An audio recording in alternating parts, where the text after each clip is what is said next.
Hi అండి, welcome to Pallavi old city. All recipes in simple old city style.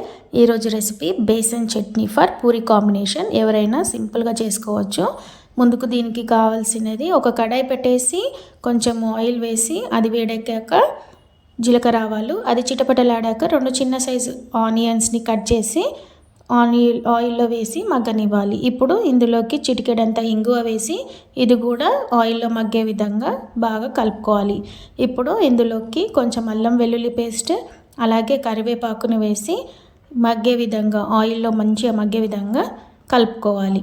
ఇప్పుడు ఇందులోకి మనకు టేస్ట్కి తగినంత పచ్చిమిర్చి కారము పేస్ట్ వేస్తున్నాను.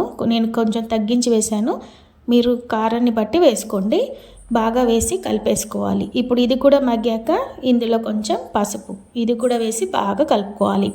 అదేవిధంగా మనం జల్లించి పెట్టుకున్న ఒక చిన్న కప్పు సైజు శనగపిండిని నేను చూపిస్తున్న విధంగా వాటర్ కన్సిస్టెన్సీ లాగా కలిపేసుకొని పక్కన పెట్టుకోవాలి.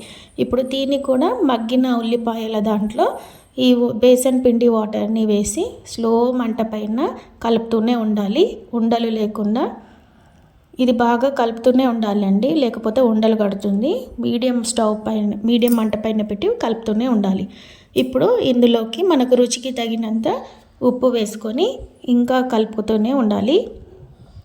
ఇది కొంచెం చెక్క పడాలండి, అంతవరకు కలుపుతూనే ఉండాలి. చూస్తున్నారు కదా, ఇప్పుడు ఇది కొంచెం చిక్కపడింది, అలాగే దగ్గరికి కూడా అయ్యింది. ఇంకొక 5 మినిట్స్ మనము మీడియం మంట పైనే కలుపుతూనే ఉండాలి.